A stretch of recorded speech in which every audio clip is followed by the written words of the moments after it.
5월 한 달 동안은 함께 찬양 예배를 통해서 비전과 은혜와 또 새로운 소명으로 달려갔습니다. 우리는 행복한 사람입니다. 그렇게 인사를 했습니다. 우리 5월 인사를 같이 한번 하게. 우리는 행복한 사람입니다. 행복한 사람들이 은혜와 평강이 늘 임하기를 원한다 해서 6월은 은혜와 평강이 임하시기를 빕니다. 그렇게 인사할 겁니다. 은혜와 평강이 임하시기를 빕니다. 각 가정과 또 각 개인이 은혜와 평강이 늘 넘치시기를, 하나님 주시는 은혜와 평강, 주님께서 우리에게 주시는 은혜와 평강이 늘 넘치는 우리 온 성도님들 가정, 또 생업, 개인의 영혼, 더 나아가서 이 민족에게도 하나님의 은혜, 은총이 넘쳤으면 좋겠다. 특별히 우리가 고린도전서, 고린도후서 하면 그 당시에 가장 실제적인 삶에 대해서 교훈하고 또 문제에 대해서 답을 주는 그런 서신이 여러분 고린도전서 후서입니다. 아주 실제적인, 우리가 코로나 팬데믹 이후에 더 실제적인 일에 대해서 이야기를 한다면 고린도 전후서를 좀 봐야 되지 않겠는가.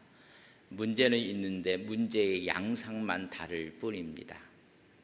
그래서 늘 문제를 어떻게 풀어나가고 풀어나갈 때 어떻게 처음에 접근을 하고 있는지 바울의 모습을 우리가 볼 수가 있습니다. 우리가 크게 교리서 하면 너무나 잘 알고 있는 로마서, 갈라디아서를 우리는 교리서의 대표적인 서신입니다. 그러면 그 당시에 가장 생활, 일반적인 삶의 모습을 깊게 이렇게 타치하고 다뤘던 것은 고린도전서, 고린도후서입니다. 교회의 초창기 때 박해가 있었고 어려움이 있었을 때 가졌던 문제들은 무엇이 있었는가? 오늘도 교회에 여러 가지 문제가 있다고 이야기를 해요. 그러면 처음에 교회가 형성되었을 때 교회가 가졌던 내면적인 문제, 외부적인 문제, 이런 문제는 무엇이었는가? 우리는 주님 앞에 갈 때까지 끊임없이 여러분 문제가 있을 것입니다. 여러분, 제가 한번 여쭤보면 나는 문제가 하나도 없다 하는 분 있어요? 나는 내 인생에 아무런 문제가 없다. 우리 가정에 아무런 문제가 없다. 좀 더 살아보세요. 여러분, 문제가 없는 게 아니라 문제가 산적해 있다는 것을 알게 됩니다. 그러나 그 문제를 통해서 오히려 하나님의 은혜를 경험하고 하나님의 살아계심을 느끼게 되고 오히려 고백하게 되는 것을 볼 수가 있습니다. 교회의 역사는 문제에 대한 계속되는 반복입니다. 그렇다면 초대교회가 가졌던 문제는 어떤 문제였는가? 근데 문제가 있음에도 불구하고 바울은 어떻게 서신의 첫 단어를 열고 있는지를 우리는 이해를 하셔야 됩니다. 그 당시에 고린도 도시가 한 60만이었다고 합니다. 여러분, 적은 명수가 아닙니다. 60만이라고 했고, 자유인, 그 자유인이 한 20만이고 나머지는 사람이 돼 사람의 대접을 받지 못하는 노예가 40만이라고 합니다. 한번 상상을 한번 해보십시오. 노예가 3분의 2가 되고 사람은 3분의 1이 된 겁니다. 사실.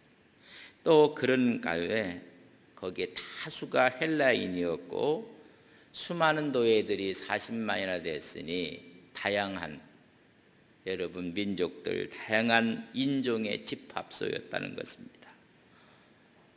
수많은 각층의 사람들이 있었고 거기에 유대인들도 상당수 있어서 회당이 있었다고 이야기합니다. 고린도에는 두 개의 큰 항구를 가져서 무역업이 성행했던 곳이고 상업의 도시고 무역의 도시입니다. 그렇다면 얼마나 많은 오늘 이야기한 반문화가 형성이 많이 됐겠습니까?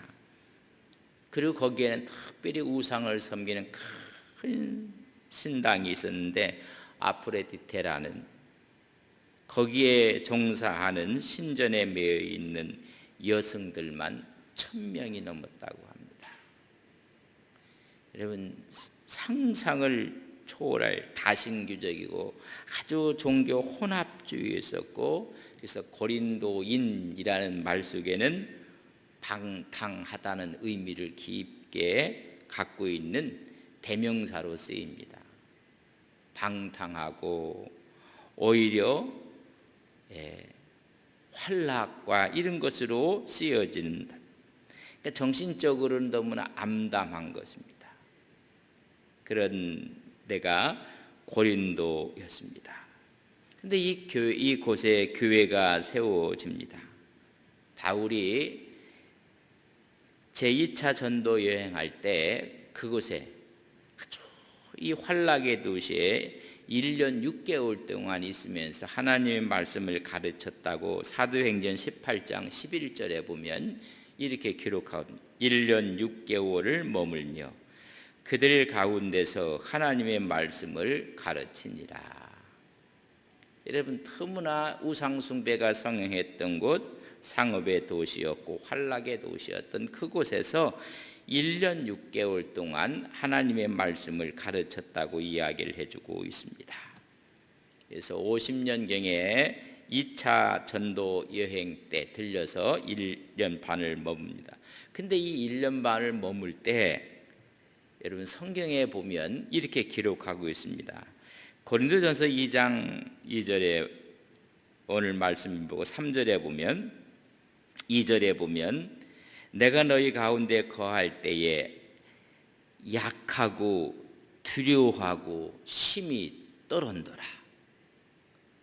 여러분, 바울이 그 도시에 아프로디테 신전이 있고 거기에 봉사하는 여성들이 1000명이 넘고, 이게 노예가 그렇게 수없이 많고 자유인들이 누리는 모습을 보고 두렵고 떨었다.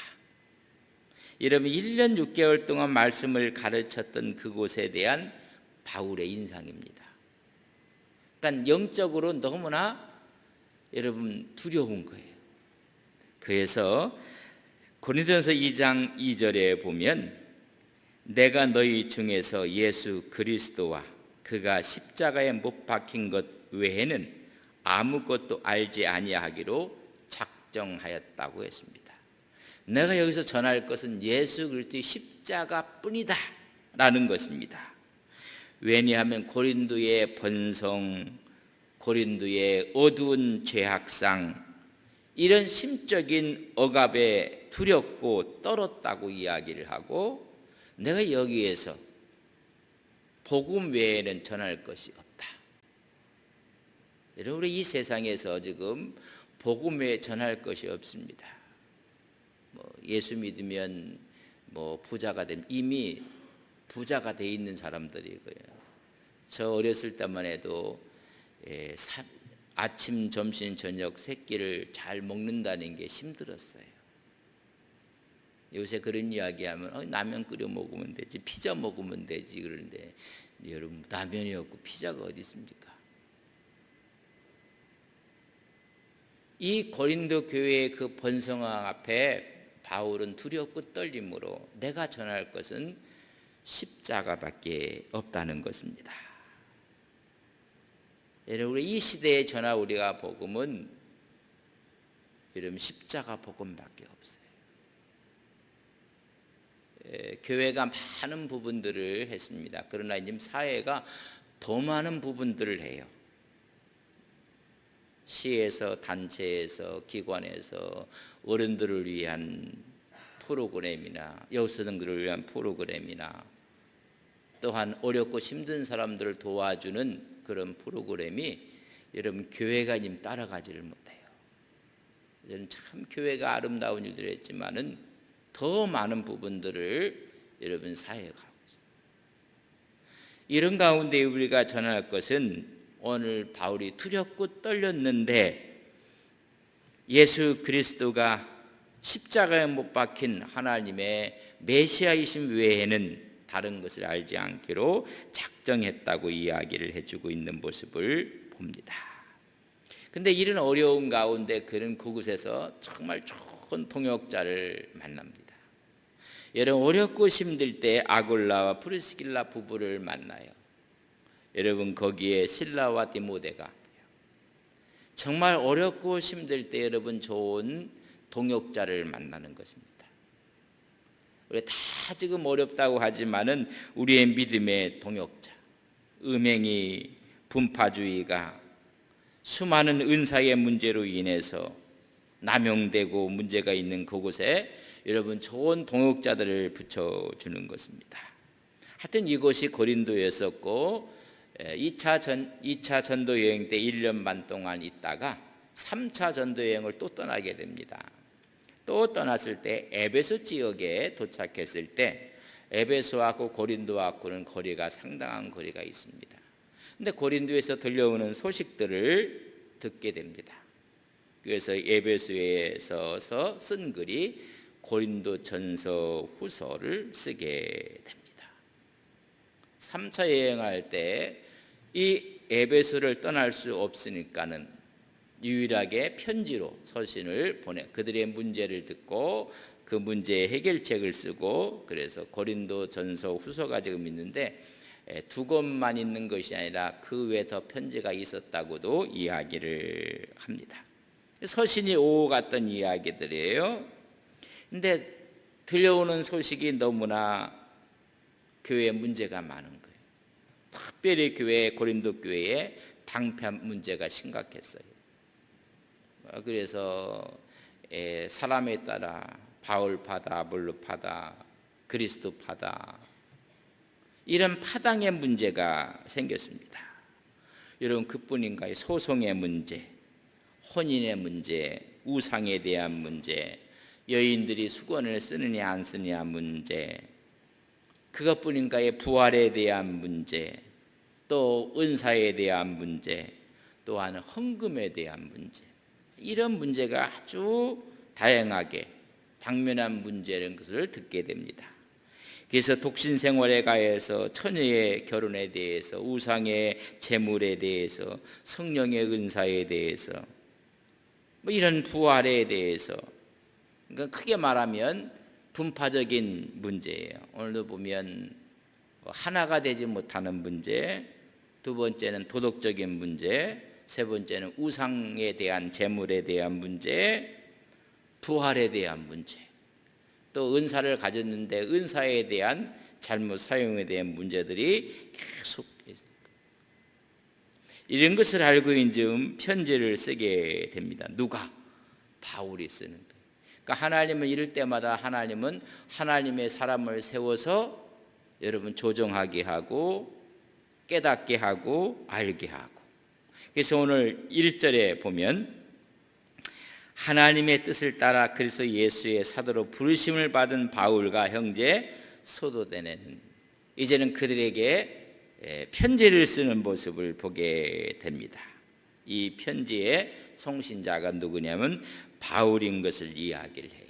이런 문제가 있을 때마다 또 어떤 사건이 있을 때마다 하나님이 직접 하는 것이 아니라 하나님의 사람을 통해서 일을 해요. 여러분 우리가 오늘 이 시도도 하나님의 일을 통해서 우리 권사님 기도하실 때 우리에게 100주년을 허락해 주었고 그걸 위해서 우리가 좋은 일들을 이런 우리를 통해서 100주년에 대한 일도 하게 되는 것이고 우리를 통해서 하나님이 일을 하시는 거예요. 출애굽기 7장 1절에 보면 이런 말씀이 있습니다.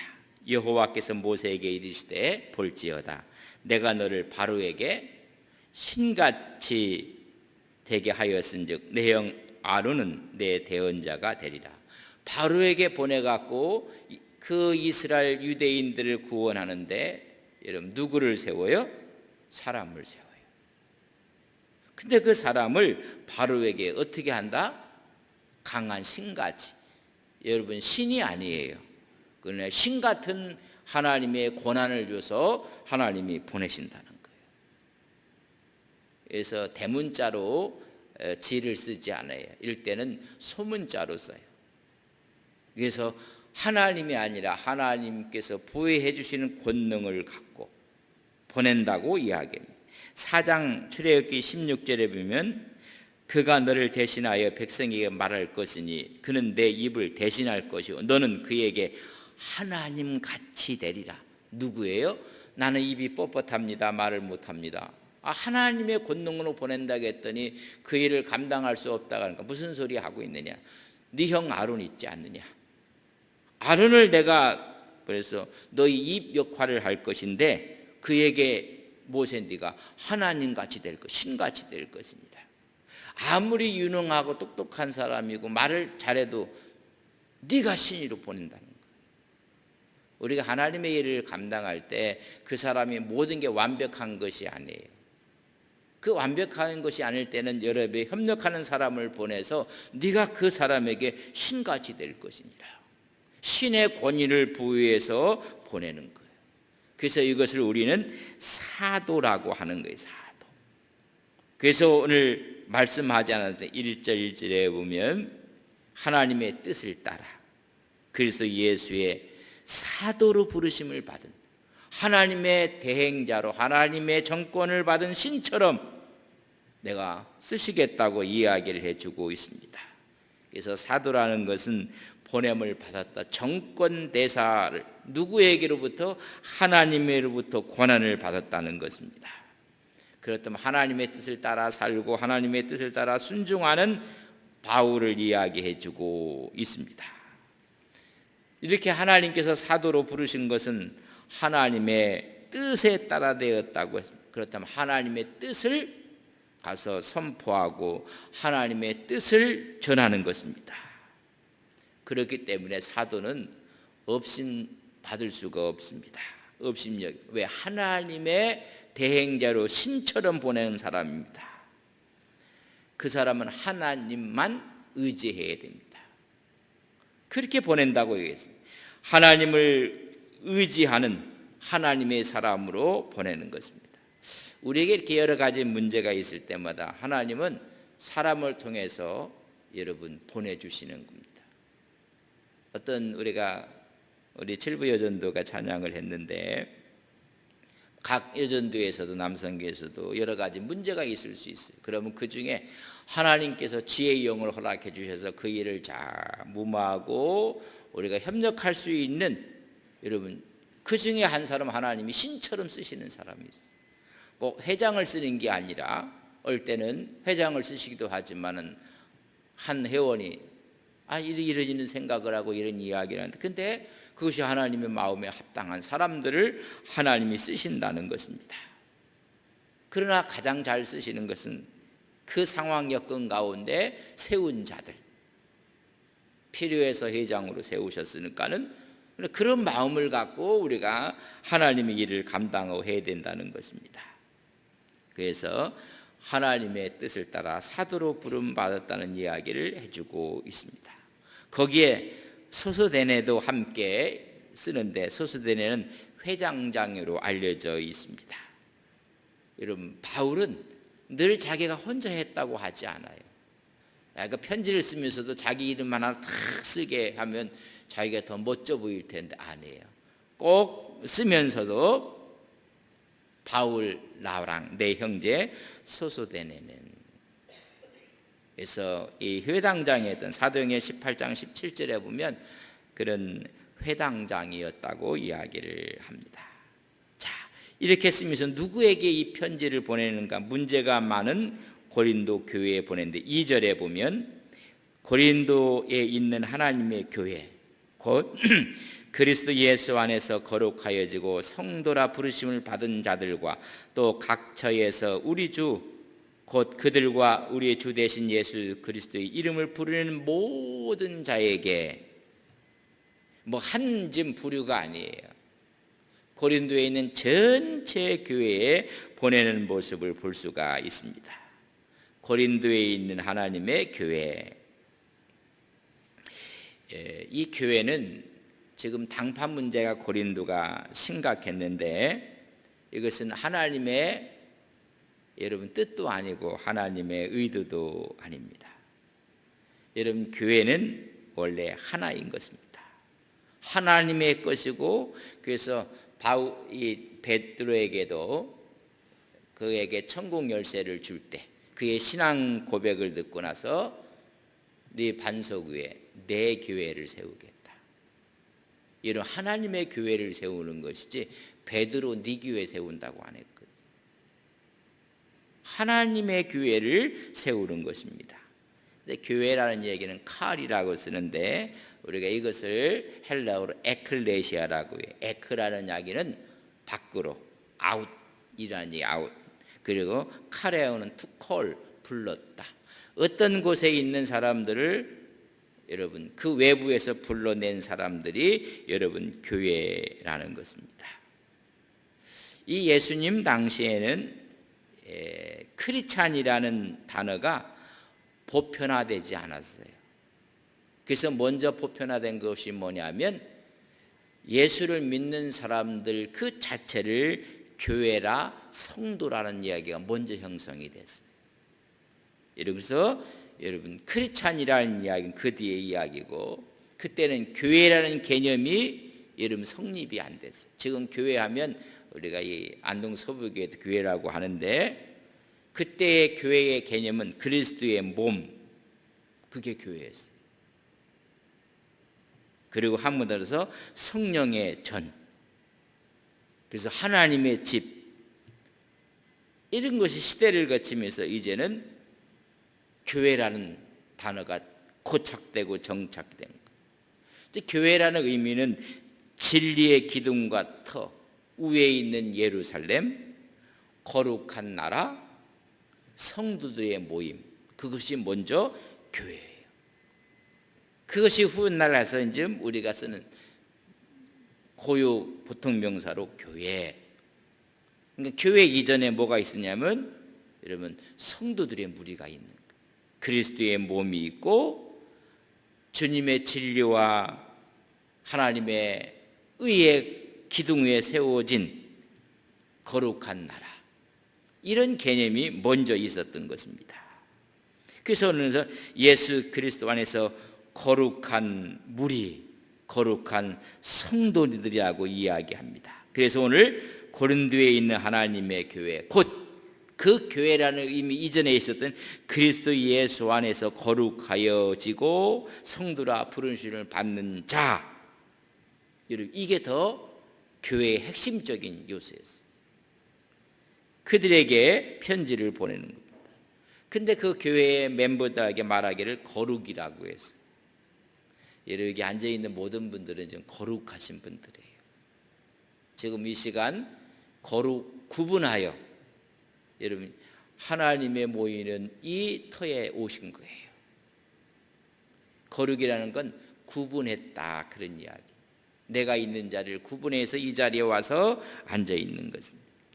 카도시라는 의미는 여러분 구분했다 그런 이야기입니다.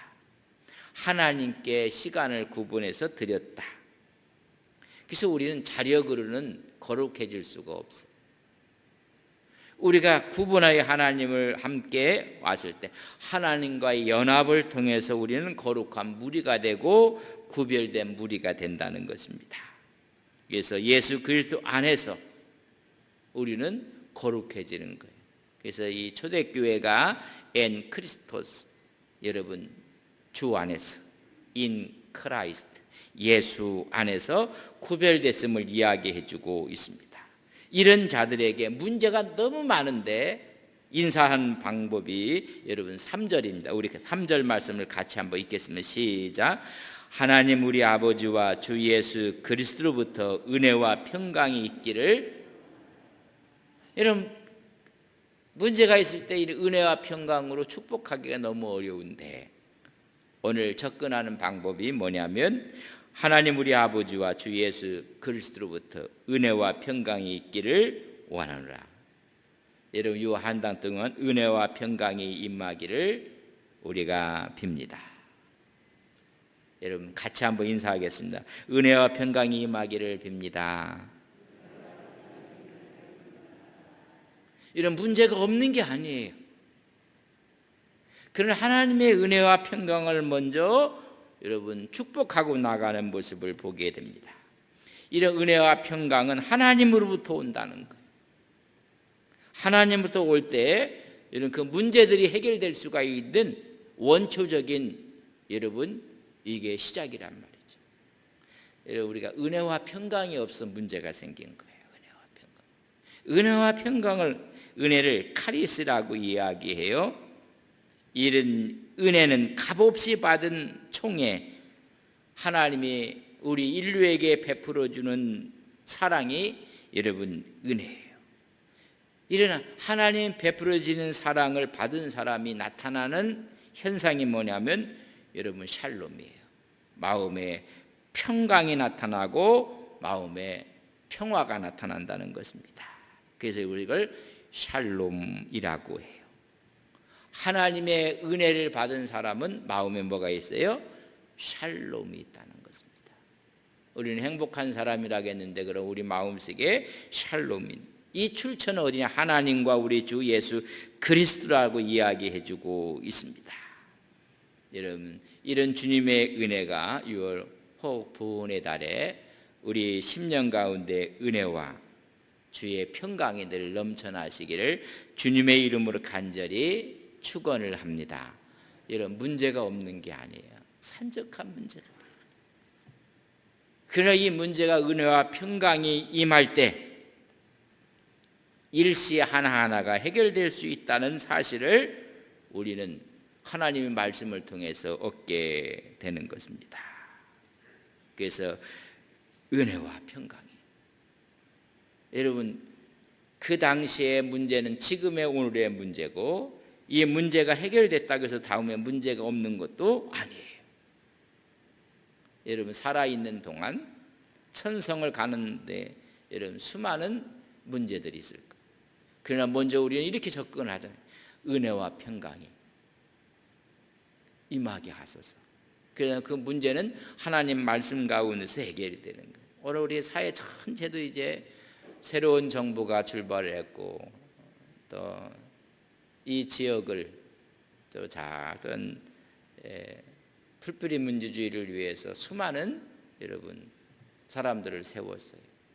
여러분 문제가 없는 건 아니에요. 그러나 여러분 은혜와 평강이,